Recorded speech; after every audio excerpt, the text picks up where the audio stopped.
የማዕከላዊ ኢትዮጵያ ክልል ሕዝብ ተወካዮች ምክር ቤት በሁለተኛ ቀን ውሎ ለ2019 በጀት ዓመት የቀረበለትን ረቂቅ በጀት በመመርመር ያጸደቀ ሲሆን 67 ቢሊዮን ብር በጀት እንዲሆንም ወስኗል።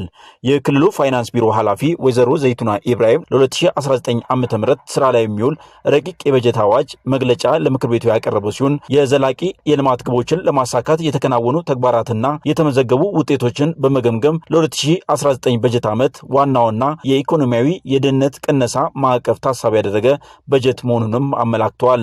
በቀረበው ረቂቅ በጀት መሰረት ያደረገ የምክር ቤት አባላት ጥያቄና ማብራሪያ የሰጡ ሲሆን በተነሱ ጉዳዮችም የፋይናንስ ቢሮ ኃላፊዋ ወይዘሮ ዘይቱና ኢብራሂም ገለጻ አድርገዋል።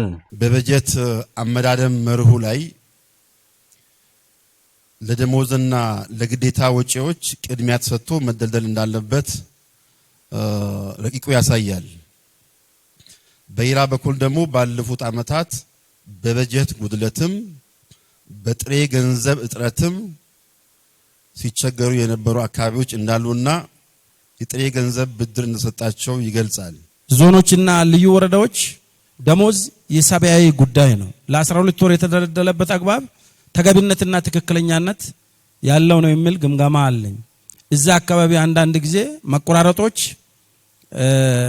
ቃኔ መግፋት ሁኔታዎችን ታሳቢ የሚያደርጉ ነገሮች አሉ። የጥሬ ገንዘብና የበጀት ጉድለት ፊት ባልኩት መሰረት ዝርዝር ጥናት ተደርጓል። በነባሩ ክልል በነበረው በተለይ ከአፈር ማዳበሪያ ጋር ተያይዞ በነበረው ተሰብስቦ በተገቢው ተመላሽ ያልተደረገ ከመሆኑ ጋር ተያይዞ ከበጀት የተቀነሰበት አግባብ ነበር። በበጀት ዓመቱ ደግሞ የታቀደው ገቢ በተገቢው የተሰበሰበ ያልነበረ ከመሆኑ ጋር ተያይዞ በጀቱ አለ፣ ጥሬ ገንዘቡ አይኖርም፣ ስራ ላይ መዋል ያልቻለበት አግባብ ነበር። ቅድሚያ ሊሰጣቸው ይገቡ የነበሩ እንደ ደሞዝና ሰብአዊ አገልግሎቶች በተገቢው የ12 ወርም ያልተያዘባቸው አመታቶች እንደነበሩ በጥናታችን ለይተናል። በጀት በምክር ቤቱ ከጸደቀ በኋላ እያንዳንዱ ዞን ልዩ ወረዳ ከተማ አስተዳደር በጀት አጸድቆ ወደ ክልል ሲያመጣ የ12 ወር ደሞዝ መያዙን ሳይረጋገጥ የክልሉ ፋይናንስ ይሄን በጀት አያጸድቅም። የህዝብ ተሳትፎ ከማጠናከር አንጻር በእቅዱ አልተካተተም የሚል ሐሳብ የቀረበ ሲሆን የህዝብን ተሳትፎ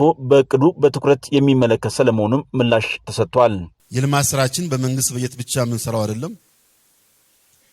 የኛ ክልል ህዝብ ደግሞ ለልማት ያለው ፍላጎት ያለው ተሳትፎ ከየትኛውም ክልል የላቀ እንደሆነ ይታወቃል።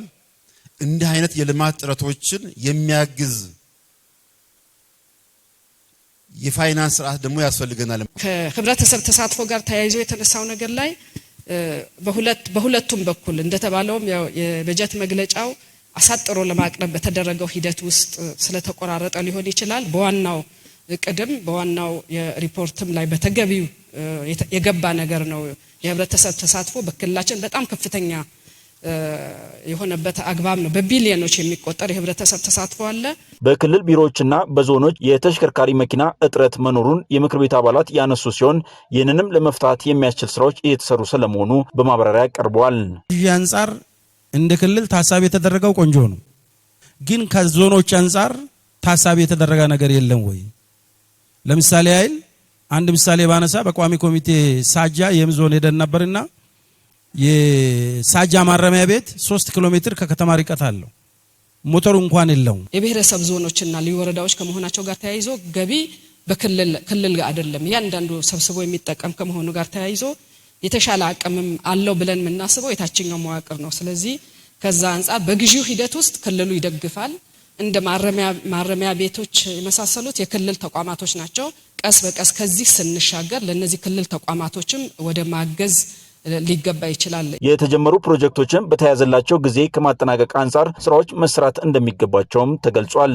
አንዳንድ ፕሮጀክቶች አካባቢ ላይ በተያዘላቸው ጊዜ ባለመፈጸማቸው በጀቱ ሺፍት ተደርጎ ወደ ሌላ ቦታ ላይ ክፍያ ይፈጸማል። ግን ደግሞ ያላለቁ ነባር ፕሮጀክቶች ቀጣይነት ያላቸው ከመሆናቸው ጋር ተያይዞ የምናስቀጥለው እና ማስጨረስ ያለብን ከመሆኑ ውጪ ግን ከነበረብን እዳዎቹ የጥሬ ገንዘብ ብድር ነበር ከጡረታ ጋር እንደዚሁም ደግሞ ግንባታቸው ተጠናቆ ነገር ግን ክፍያቸው ያልተከፈሉ ፕሮጀክቶች ነበሩ። ስለዚህ ከነዚህ ውስጥ 82% ሙሉ ለሙሉ የጨረስንና የጥሬ ገንዘብ ብድሩ ብቻ ነው 840 ሚሊዮን በቀጣይ ከ19ን ጨምሮ በ4 አመት ውስጥ የሚጠናቀቅ ካልሆነ በስተቀር ሌላ እዳ የለብንም አጠናቀናል።